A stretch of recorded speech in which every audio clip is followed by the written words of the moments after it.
Ooh, Welcome welcome to to the the Darkives. Darkives. I'm Jamie talking to Leo. And I'm Leo listening to Jamie. And happy Halloween! Happy Halloween, everybody. Today, we are going to get into the history of Halloween, how we got our modern day traditions, and the history of the day itself. That's cool. I have no idea how Halloween even started. So, yeah, this will be all new for me. Well then, let's jump right in. You ready? Yeah, let's go. Halloween is celebrated on October 31st and originates from the ancient Celtic festival of Samhain, which was celebrated both on the 31st of October and the 1st of November. November 1st was known as the Celtic New Year and All Saints' Day. And the day that the werewolf man in Germany Peter Stump? was executed. Oh yeah, a little callback to last week's Witches episode. Peter Stump being executed for sorcery and Black magic and being a werewolf. werewolfism, yeah. Yeah. Spooky. This day was chosen as a representation of the end of summer and the harvest and the beginning of the upcoming long winter. It was believed that on this day, the veil between the living and the other world was at its thinnest, so spirits and demons could roam the lands again.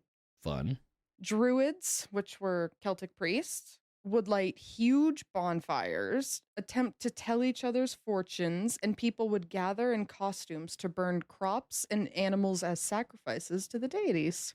You know, that just reminded me, I've heard things about druids in the past have some sort of mythical kind of background to them, where they're keepers of some like earth secrets or like portals. Weird things about different places in Europe and druids from back in the day. There was like a documentary I watched. It was like one of the last druids or something. He was telling all this stuff that he was taught from older druids. It was very cool, very Freemasons kind of esque. It was very shrouded in mystery. How fascinating. I only know druids as like... A class in Dungeons and Dragons? Yeah.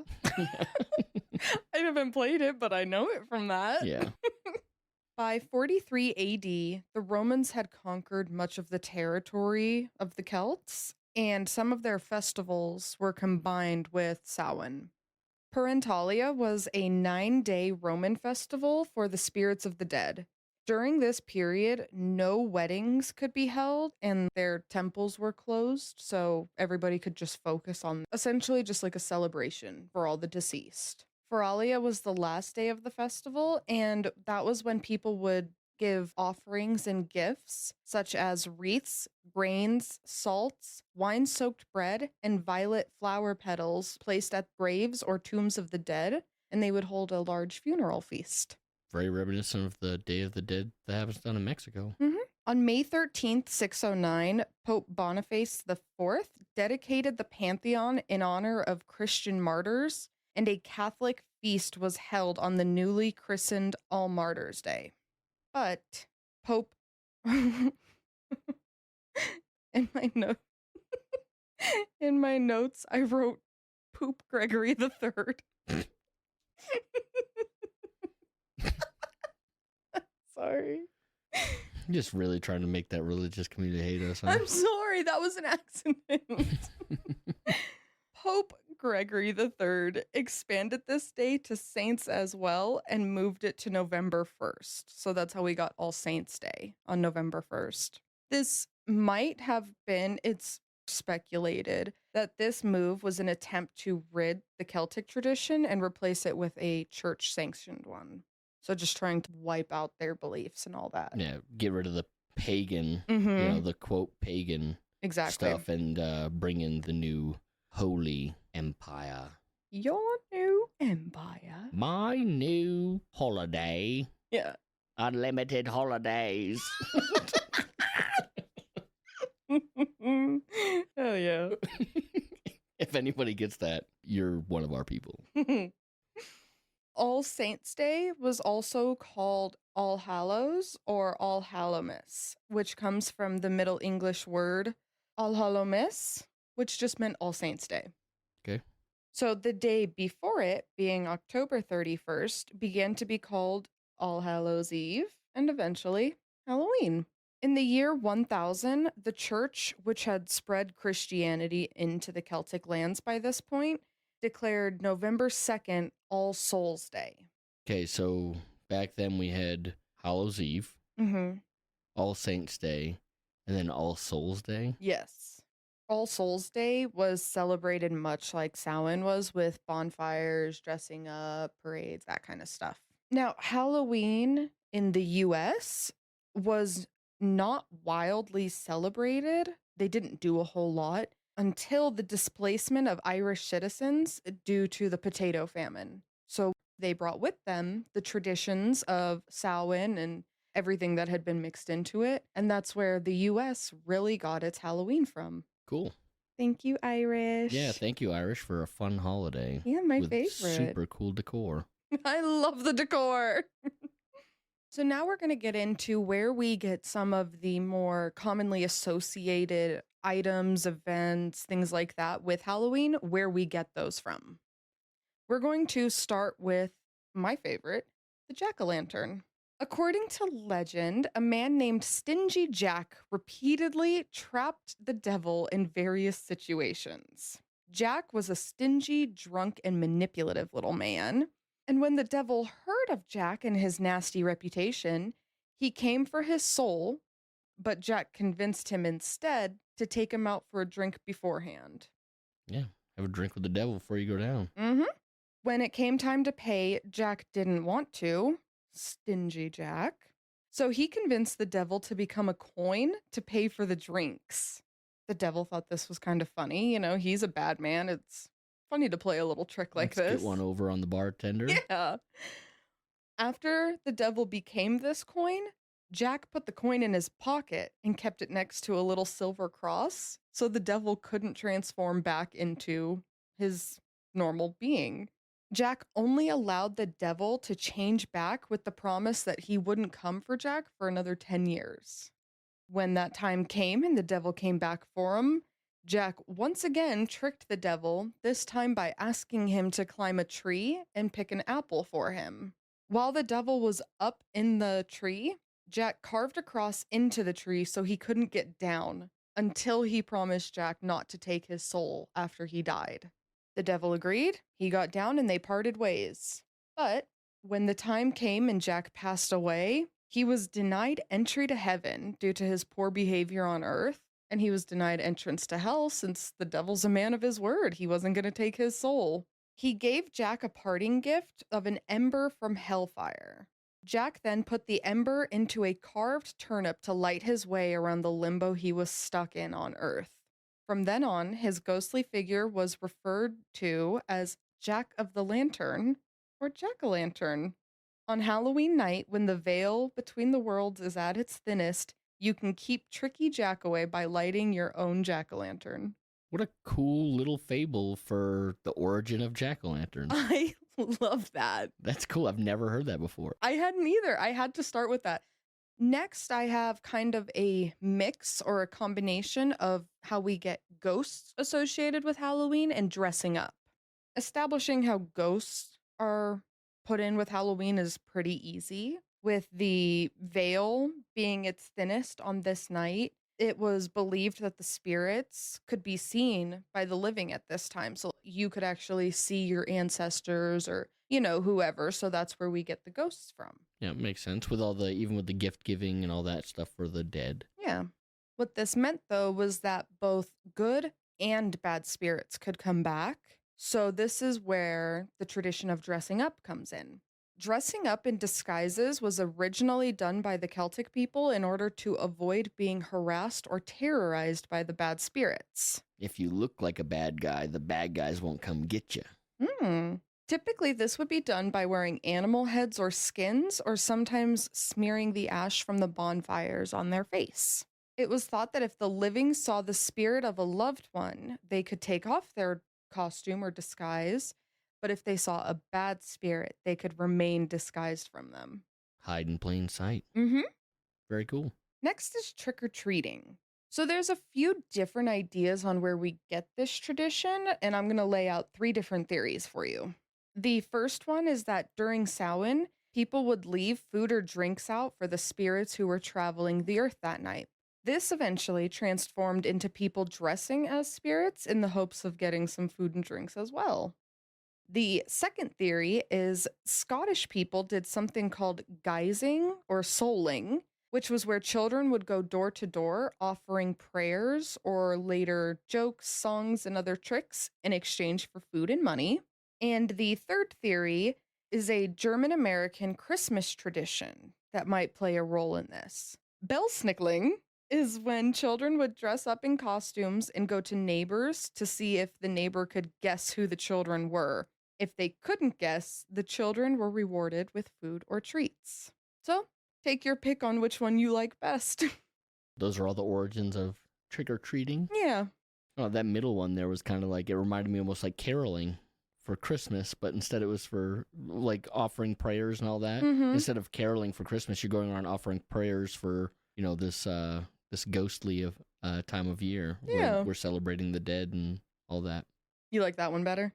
I thought that one was fun. It Yeah. reminded me of that, but also trick or treat, right? Either we trick you or you give us a treat. Like, you know what I mean? If Belsnickling. we tricked you, then we get treat. Yeah. Yeah. That's fun. I also just like the word belsnickling. Belsnickling. Now we're going to get into the colors of Halloween. So when I say Halloween, what colors come into mind? Orange, black, maybe purple, but mostly orange and black. Yeah, I throw in purple and green, and I don't know why, but it is orange and black. Because you think purple and green when you think witches, like green skin. I was thinking Black hat. Frankenstein. What's Frankenstein have that's purple? Doesn't he wear a little purple suit? I always color him with a purple suit. I think those colors go well together. He's not a 50s jazz musician. Be a lot cooler if he was. In Samhain, the color black represented the, quote, death of summer and the nights of the upcoming winter. Orange, on the other hand, represented the autumn harvest season and the color of the fires during the festivals. So it's just kind of color association. There's no real, reason. Black is night, orange is embers. Yeah, it's just associating. Next, we have black cats. So again, another callback to last week's episode with the witches. Black cats were often associated with the devil during the Middle Ages, and later they were seen as a witch's familiar. So the connection between the spookiness of Halloween and, kind of the potential dark undertones of it became intertwined with the black cat due to the black cat's intertwining of the dark. And the evil master. Mm-hmm. I don't know if I should call him master. Probably not. Evil overlord. Evil fallen angel. Evil daddy. People are going to start thinking you're satanic. I know. This is all getting cut anyway. And the cat's association with the devil. Meow. It is kind of a bummer that black cats are associated with, darkness, though. Because, some people specifically avoid black cats due to the, potentially sinister connotations that go with them. Yeah, my Nana did. Nana. Yeah, that's my grandmother on my mother's side. But yes, Nana, she would drive to our house. If a black cat crossed her path on the way there, she would literally turn around and go around the block to get to our house. Like, she'd drive 10, 15 minutes out of the way just because she would not cross a black cat's path. She was super superstitious. Wow. Mirrors, black cats, you name it. Don't walk under ladders. Nana was superstitious. Oh, she would have hated me. My childhood cat growing up, a black cat named Salem. To be exact, his name was Salem Midnight Taverner. That was my childhood pet that I named myself. Well, she would definitely think that, yeah, that girl's sweet and everything, but she's troubled. There's something wrong with her. She didn't judge too much. She was just superstitious. I think if you had a cat, that was all good for you. But she wouldn't walk across its path. You know what? To each their own. If you were neighbors, she'd be like, keep your cat on your side, okay? Yeah. Don't let it walk in front of my door, please. He was a good boy. Keeping on trend with animals, next we're going to talk about bats. Bats became associated with Halloween, also dating back to Samhain. During the bonfires, during the old festivals, insects would be attracted to the bonfires, and that naturally attracted bats. Yep. So the bats would be swooping around in like the light of the fire. And it eventually became like kind of an activity to try and spot the bats. I wonder if that's how we get imagery.